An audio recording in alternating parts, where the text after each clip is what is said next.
入涉港的国安法。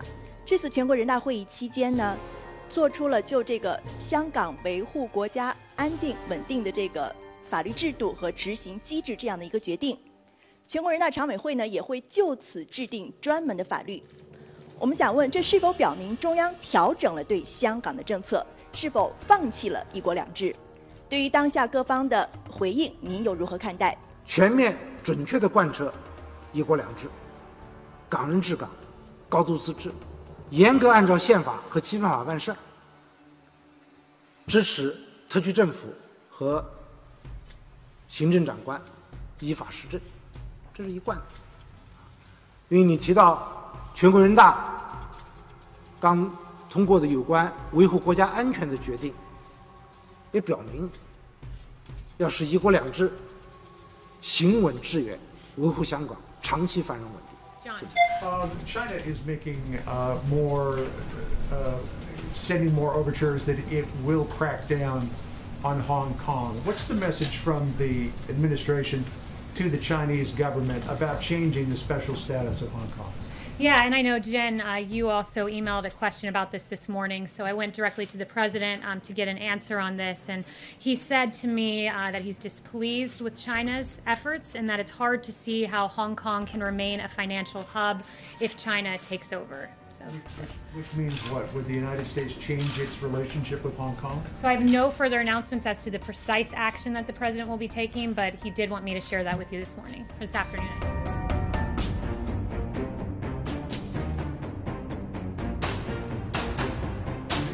Was taken today by the Trump administration against the Communist Chinese Party.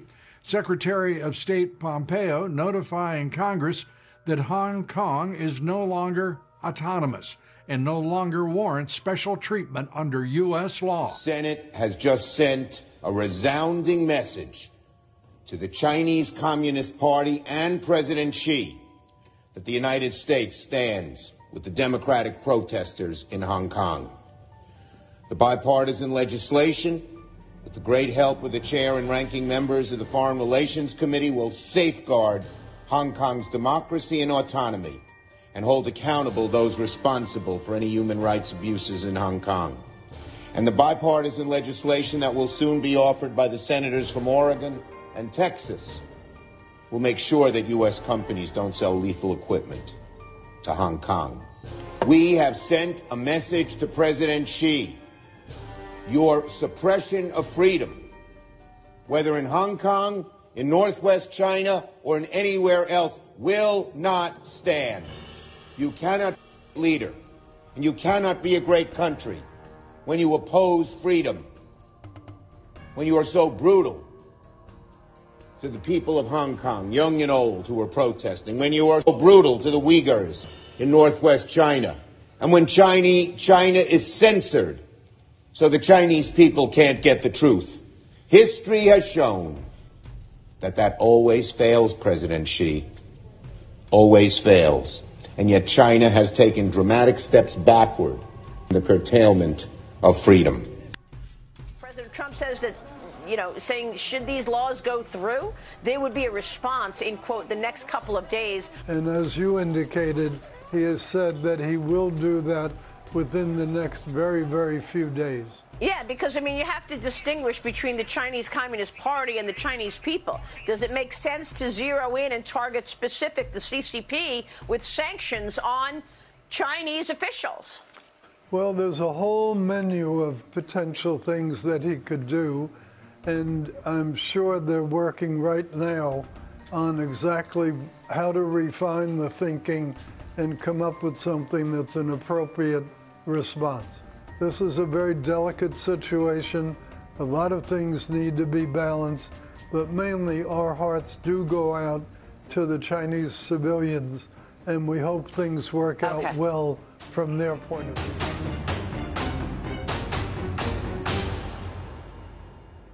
The National People's Congress has passed what they call the national security legislation, which is essentially a Chinese Communist Party takeover of Hong Kong. This is the third administration I've worked in. I've worked for Democrat and Republican presidents. And I can tell you that until this administration, both parties got it wrong for almost 40 years. And it's not for lack of trying. I think it made sense to try to bring China into the WTO at the time. But what we have seen is what we had hoped would happen, is that when they did business with capitalist societies, that they would open up, that they would come more free. But under General Secretary Xi, that has not happened in China. In fact, we see that they're being more belligerent around the world. And what's crucial today, Maria, is for democracies and freedom-loving people around the world. This is a moment in history where people have to stand up and stand on one side of history. You can no longer, especially after COVID-19, you can no longer ignore the actions of the Chinese Communist Party in Hong Kong. You can't look away. Yeah. And again, the Trump administration, we're basing our foreign policy as we see the world for the reality that it is, not as we hope that the world will be. So this is step one. We had to certify to the Congress whether we still believe that Hong Kong was autonomous or not. We have clearly making the step to say that we cannot certify that it remains autonomous. I don't want to get ahead of the president. He has a lot of options on the table, many of which that you have mentioned this morning. We'll see what President Trump and, of course, the Congress has many options. I don't want to get in front of any announcements, so we'll see what they have to say today. Well, some breaking news. Secretary of State Mike Pompeo now declaring Hong Kong is no longer autonomous. We just heard from the Secretary of State Mike Pompeo in his assessment about whether or not Hong Kong is being left independent from Beijing. And let's bring up the quotes, because this is the important part, because this means that they can enact sanctions now as part of that Hong Kong Democracy and Human Rights Act that was signed into law last year by President Trump. So you heard Mike Pompeo saying that after careful study over the reporting period, I certified to Congress today that Hong Kong does not continue to warrant treatment under U.S. laws in the same manner. Now, meantime, on the streets of Hong Kong Wednesday, we saw these running street battles kick off and erupt once again between protesters and police. Hours of chaos with fires being lit on downtown streets, and they're protesting China's ongoing encroachment on Hong Kong's autonomy. Over 300 arrested Wednesday, thousands again turning out to protest a new national security law which would allow Beijing to impose new security measures without Hong Kong's input, and then installing Chinese military personnel on the streets to enforce it. Remember that Hong Kong was promised 50 years of autonomy after the 1997 handover. Now, here in the U.S., we heard politicians from across both sides of the aisles, really pushing for the White House to respond. And we heard from Secretary Pompeo, and President Trump did say yesterday that he would have something to say about this, whether or not it's in the form of sanctions on individuals or corporate entities. I think that remains to be seen. Now, as I mentioned to you, we have that Hong Kong Human Rights and Democracy Act that was signed into law last year. Now, let's show you what China is saying, because the Global Times, which is part of the propaganda arm of the CCP, tweeting this: if Washington rashly takes actions over Hong Kong, it could accelerate U.S.'s decoupling with the rest of the world, impair the vast interests of U.S. companies in the city, and thus generate negative impacts for President Trump and his re-election efforts. Now, as for Hong Kong's status as the financial center for the Asia Pacific, a lot of investors say that is fast eroding.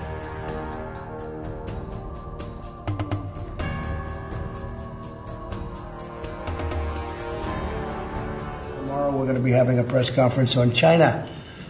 So we'll be making certain decisions, and we'll be discussing them tomorrow. We'll be announcing what we're doing tomorrow with respect to China. And we are not happy with China. We are not happy with what's happened. All over the world, people are suffering. 186 countries. All over the world, they're suffering. We're not happy.